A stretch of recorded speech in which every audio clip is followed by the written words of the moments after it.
Xeni suġġestivi immens ta' knisja vojta, għajr għal żewġ vari u l-artal tas-sepulkru u l-barabba, kandelabru kbir li jintuża bħallum f'ċerimonja li tfakkar fil-Passjoni ta' Kristu.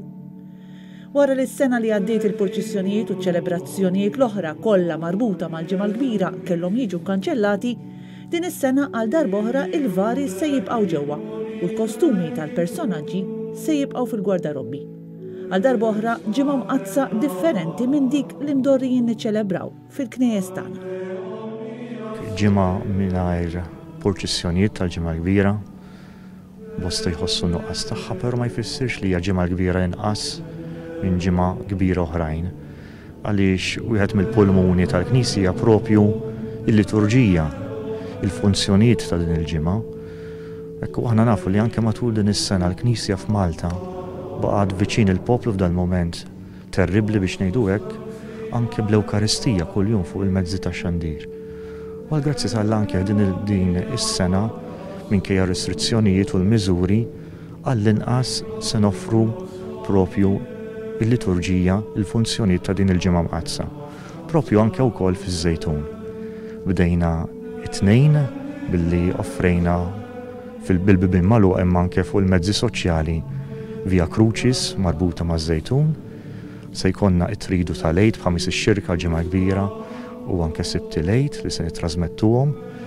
Imma wkoll propju l-lejla, propju fl-4 ta' Tniebri hawnhekk ġewwa ż-Żejtun nagħmlu funzjoni partikolari fejn nagħmlu l-4 ta' Tniebri. Aħna konna l-ewwel parroċċja f'Malta li rġajna tajnija l-ħajja wara numru ta' snin li kienet waqfet mill-parroċċji tagħna. Hija esperjenza mill-ġdid ta' tbatija u l-mewt ta' Ġesu fuq is-salib anke permezz tal-liturġija magħmula b'ħafna riflessjonijiet mill-isbaħ kif ukoll bl-esperjenza ta' dlam. Din il-funzjoni tibda fid-dawl u tispiċċa fid-dlam. U jkollna wkoll l-esperjenza mill-isbaħ ukoll tat-terremot anke permezz tal-ħoss tiegħu. Propju llum jiġi mfakkar l-4 ta' Tniebri kif spjegalna Fader Dylan Buġejja, il-viċi fil-parroċċja ta' Santa Katerina fiż-Żejtun. L-4 ta' Tniebri hija funzjoni marbuta ma' dan il-kandelabru li b'mod popolari jissejjaħ barabba.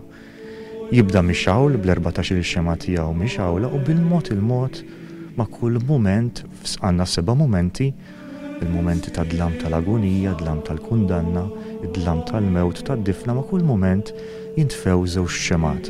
Ma' t-tifi ta' kull xema naqra bil-mod il-mod tibda tintefa' l-Knisja. Sakemm fl-aħħar tal-funzjoni nispiċċaw kompletament fid-dlam li kienet l-esperjenza ta' fuq il-Golgota dakinhar tal-ġimgħa kbira. Nixtaqt ngħid ukoll din is-sena għandna x-xorti li r-riflessjonijiet ġew miktuba u se jitwasslu mill-kittieb Treverzaro. U allura aħna nħossuna onorati bil-preżenza tiegħu fid-dawl ukoll li huwa Żejtuni wkoll. Fil-Knisja Arċipretali taż-Żejtun is-sepulkru li kien ilu ħafna snin jintrama fl-oratorju, din is-sena reġa' intrama fil-Knisja kif kien isir ħafna snin ilu. Kif spjegalna Paul Zamit li għall-aħħar 13 sena ilu sagristan f'din il-Knisja. Is-sepulkru sa snin 60 kien jintrama hawnhekk u kien hawn xena, kien hawn armara apposta b'xeni u mbagħad meta ġiet l-istatwa ta' Xmun fin-1962 naturalment billi s-sett u mbagħad ġiet l-12 iddeċidew dak iż-żminijiet li jibda jsir fl-oratorju. Issa wara dak iż-żmien kollu erġa' ġejna bis-sepulkru dis-sena x'inke s-sena l-ora kien armat fl-oratorju għax konna ġabdejna l-arma tal-ġimgħa jibda kmieni għalhekk l-ewwel tintrama l-oratorju. U bqajna hemmhekk u dis-sena billi ġew l-affarijiet konna jisna kellna kulħadd l-idea għalhekk is-sepulkru ntrama hawnhekk dis-sena. Fatt ħafna ġenerazzjonijiet ma jiftakrux, speċjalment l-anzjani qed ifakru daqsxejn jiftakruh meta għadhom tfal. B'differenza minn snin oħra il-vari li jintużaw fil-proċessjoni tal-ġimgħa l-kbira mhumiex armati fil-Knisja, iżda jinsabu fil-mużew fejn ikunu esposti s-sena kollha. Id-Dulur u Redentur jinsabu f'kuruturi jew fil-Knisja. Dawk iż-żewġ statwi s-sena kollha, ġifieri daw is-sena kollha jiġu n-nies jitolbu qudiemhom, ġifieri dak huma tas-sena kollha. Dawk l-istatwi fil-waqt li l-vara l-kbira edha fis-sagristja tar-Rużarju. Issa f'dawn l-aħħar snin sar il-proġett tal-Miżew fil-annes ma' Kisja Parrokjali u l-istatwi kollha nġabru hemmhekk. Ġifieri parti kważi s-set kollu bil-murument li sfortunatament sar proġett kbir ta' restawr u nduratura u laqqas jekk il-bambini tal-meta tiġi l-ewwel ġimgħa kbira nistgħu naraw armat fi knisja u fit-toroq kollox hemmhekk. Imma l-ħafna snin il-vari kienu jiġru ħafna impostijiet. Issa hemm sala armata bil-vari s-sena kollha. Pożamit spjegalna kif isir is-soltu l-armar. Is-soltu meta nibdew l-armar, ġifieri jkun hemm proċess ukoll l-ewwel ma jitrama r-Redentur, u mbagħad fit-tielet ġimgħa jintrama l-Aċċjomu l-Antik li anke s-sena oħra ħriġnieh.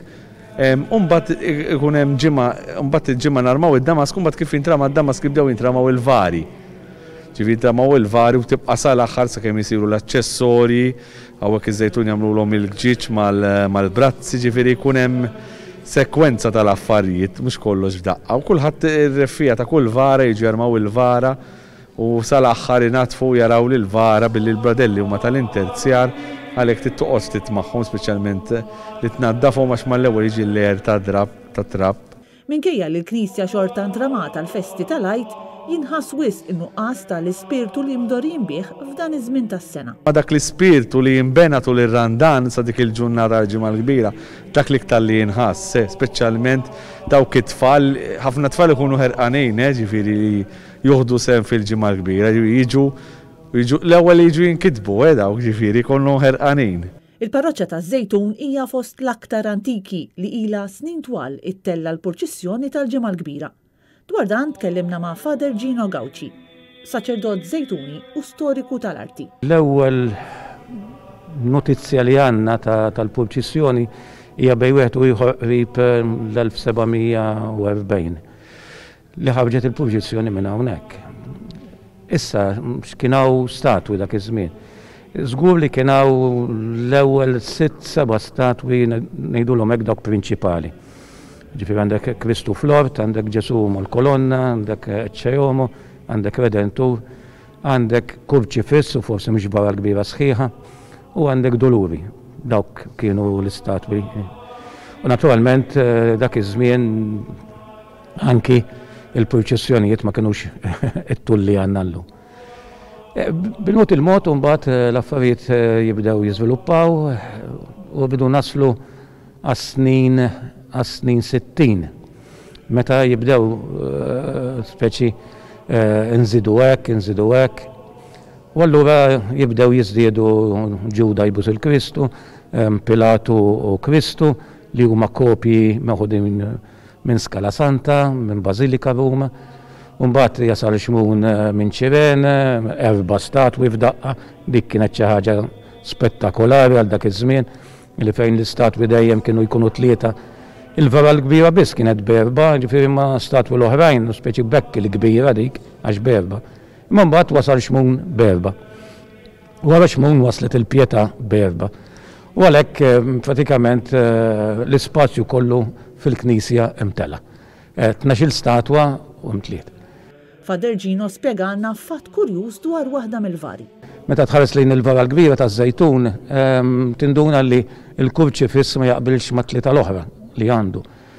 U dan għaliex il-Kurċifiss kien għand familja. Jgħidu tradizzjonalment li kien rigal ta' dota lill-koppja miż-żewġa u tawhom dan il-Kurċifiss. Ma nafx hekk daħlu fil-kamra tas-sodda, ma nafx fejn kien, imma Kurċifiss kbir. U kien devot, tant li mbagħad dawn irregalawh lill-Knisja. Tul is-snin il-vari bdew jinbidlu bil-kontribut ta' diversi artisti. Jidħol ukoll Camilleri Cauchi għaliex Camilleri Cauchi mbagħad Alfred jibda xogħlijiet hawnhekk bħalma huma pereżempju Xmun jinbidel u jsir wieħed ġdid.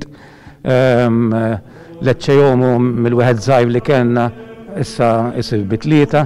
Għax mbagħad dik li beda jiġri dilettanti speċi l-Aċċjomu żgħir waħdu żgħir. Imma dak kien ukoll tradizzjonalment fil-purċissjoni tagħna iż-żgħir konna ngħidulu. U għalhekk ma mbagħad spiċċa mhux imwarrab għaliex għadna nużawh fil-ġimgħa tal-Aċċjomu joħroġ huma joħroġ il-kbir.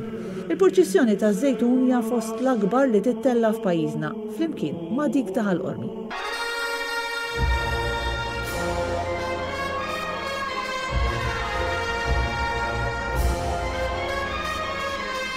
U wara sentejn nittamaw li bħal żmien sena nkunu nistgħu mill-ġdid nesperjenzaw dawn il-purċissjonijiet tradizzjonali li aħna imdorrijin naraw.